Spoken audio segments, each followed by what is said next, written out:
Maka alhamdulillah kemudian diturunkan Nabi Muhammad, dan Nabi Muhammad mengajak kembali manusia kepada Islam until this time, sampai zaman ini. Dan tidak ada hulu kepada Nabi Muhammad.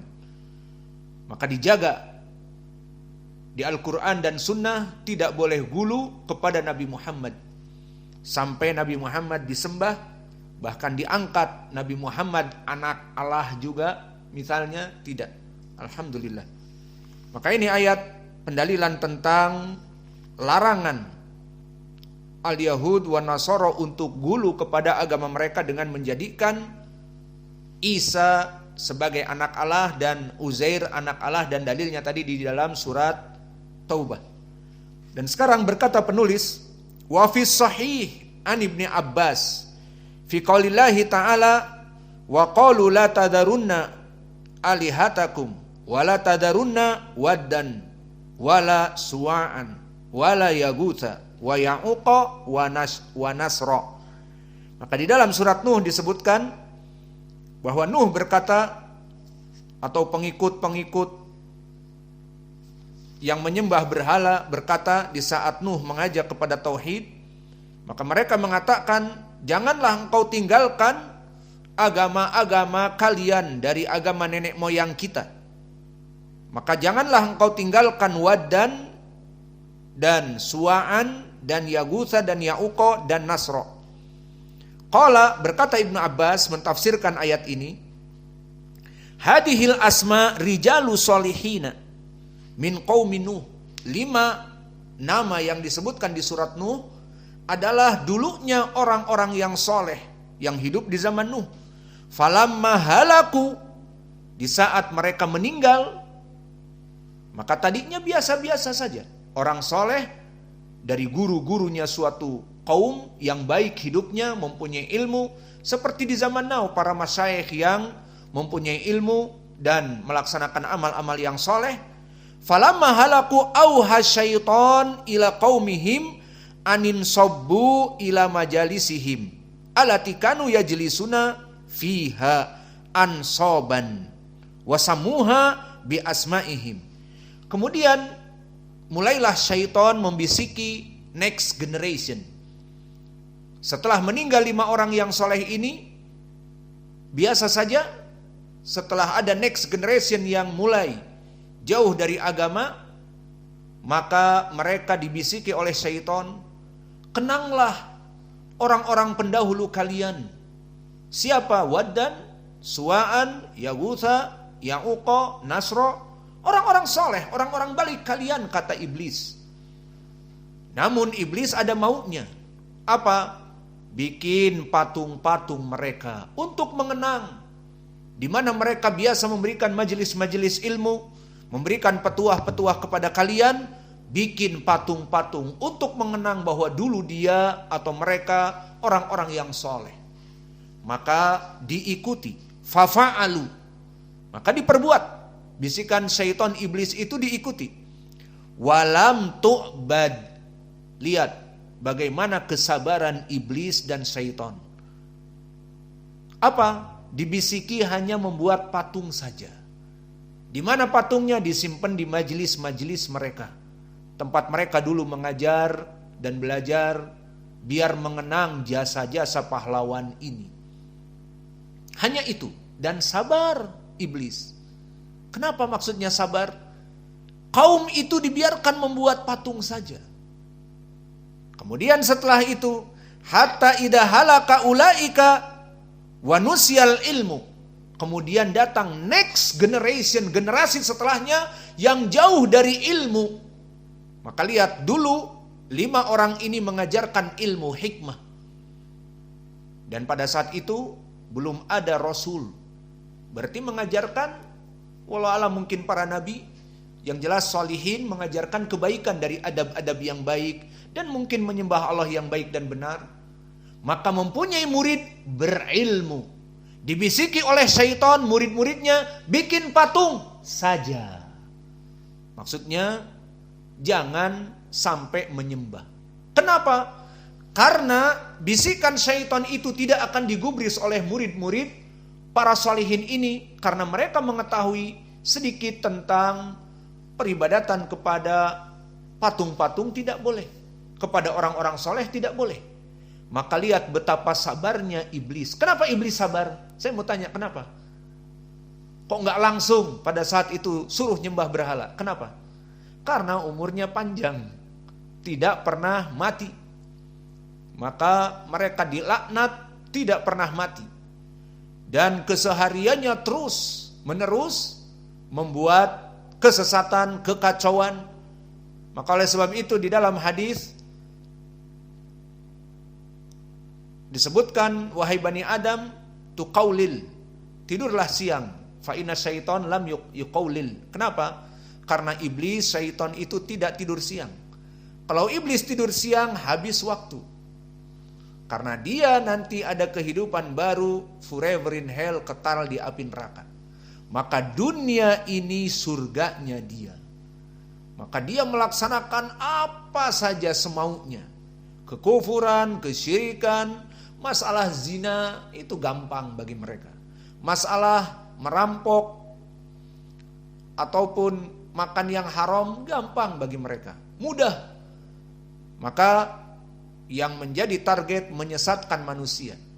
Maka ada suatu hari iblis dan pengikutnya santai dulu, habis makan, jihazul hadum yahdum, proses pencernaan sedang mencerna, tidur dulu, istirahat, tidur siang. Tidak ada. Kerja keras, sesatkan manusia. Karena kehidupan kamu hanya di dunia ini, seperti itu. Di hari akhirat, forever in hell. Maka berbeda dengan kita. Kita melaksanakan amal-amal di dunia ini. Karena dunia darul amal. Liyabluwakum ayyukum ahsanu amala. Bahwa hidup di dunia ini ujian. Agar kalian melaksanakan amal-amal yang baik. Sehingga di hari akhirat kalian masuk surga. Wa ma khalaqtul jinna wal insa illa liya'budun. Tidaklah aku jadikan jin dan manusia kecuali untuk beribadah. Maka kita hidup di dunia tempat ibadah. Kita butuh istirahat. Kita butuh makan dan minum. Namun setelah itu ibadah, bahkan makan dan minum kita diniatkan untuk Allah, untuk menguatkan badan kita. Dan kita tidur di awal malam, mulai dari jam 10 sudah tidak boleh lagi yang berkeliaran di pondok ini, harus tidur. Kalau tidak tidur ya murojaah, tidak apa-apa, tapi di kasurnya. Kemudian bangun malam, melaksanakan ibadah, tidurnya dia ibadah untuk bangun malam dan memperkuat dari pelajaran ba'dal fajar dan salat fajar dan seterusnya. Adapun syaitan jika tidur sebentar saja rugi. Maka syaitan para pekerja keras, hard worker. Mereka lebih kerja keras dari tukang sawit dan tukang ngederes karet, dan mereka orang-orang yang bekerja di pabrik shift 1, shift 2, dan mereka yang bekerja siang malam overtime. Pagi bekerja, kemudian setelah isya istirahat 1 jam 2 jam, dari jam 9 overtime sampai jam 6. Maka iblis lebih dahsyat, worker hard, pekerja keras, lebih sangar pekerjaan mereka dari para tukang-tukang yang ada. Kenapa? Karena kehidupan mereka bisa seperti itu di dunia.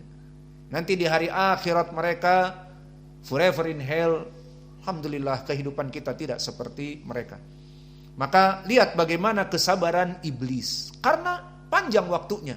Jangan sekarang disuruh beribadah kepada patung-patungnya, jangan. Karena apa? Mereka murid-murid langsung dari orang-orang soleh ini. Tidak mungkin. Ya sudah, berarti apa? Bikinlah patung-patung dulu. Ya udah bikin patung. Terus generasi. Mungkin 50 tahun setelah itu. Sabar iblis ya. 100 tahun setelah itu. Kalau kita langsung sekarang saja gaspol. Kenapa? Karena waktu kita tidak panjang. Mungkin usia kita 50 tahun, 60 tahun dan sebelumnya bisa meninggal. Maka iblis yang dilaknat oleh Allah akan hidup sampai hari akhir, sabar dalam menyesatkan umat. Maka next generation yang langsung muridnya orang-orang soleh tidak diajak untuk menyembah berhala.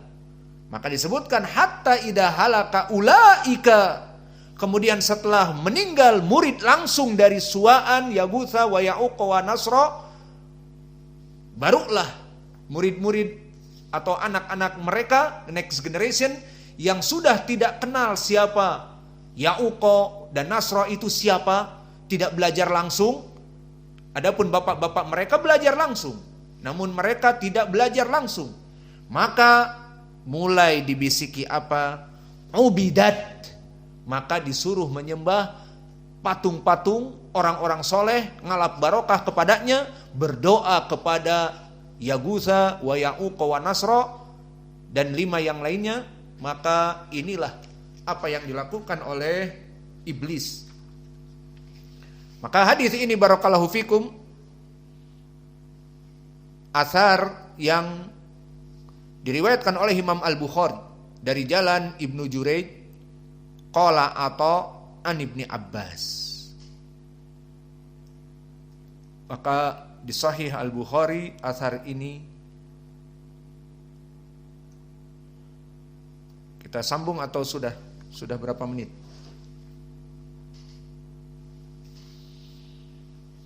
Maka kita cukupkan. Cukup. Wah, pada senang cukup. Ada apa gerangan main bola? Hah? Malam Jumat. Sudah 41 menit. Kita sebut saja ucapan Imam Ibnul Qayyim. Pada mengeluh sekarang. Maka berkata Ibnul Qayyim rahimahullah, dan Ibnul Qayyim di sini ucapannya hanya sekedar menjelaskan athar tadi Ibnu Abbas sehingga butuh kita baca. Qala Ibnul Qayyim rahimahullah, qala ghairu wahidin minas salaf. Bukan hanya satu dari salaf yang menceritakan tentang ini. Lama matu akafu ala kuburihim summa sawwaru tamathilahum summa tala alaihim al-amadu fa'abaduhum. Maka tidak hanya satu dari salaf yang mentafsirkan ini. Di saat mereka meninggal, mereka tidak menyembahnya, hanya membuat gambar-gambar dan patung-patung di tempat mereka dulu melaksanakan taklim, duduk-duduk bersama murid-muridnya.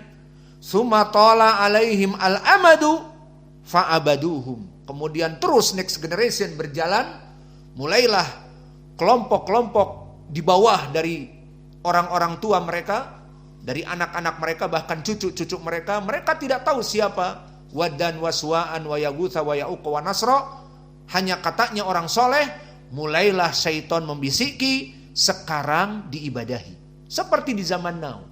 Ayo mendatangi kuburan Sunan 9. Di sana Sunan Kalijaga, di sana Sunan Bonang, di sana Sunan demikian dan demikian. Maka akhirnya bukan hanya sekedar menziarahi, tetapi meminta, wahai Sunan Kalijaga, berikanlah aku demikian dan demikian. Mulai masuk kepada doa kepada selain Allah. Dan itu yang dulu dilakukan oleh next generation setelah bapak-bapak mereka. Dan ini ucapan Imam Ibnul Qayyim tertulis di kitabnya Ighatsatul Lahfan. Maka mungkin ini yang bisa kita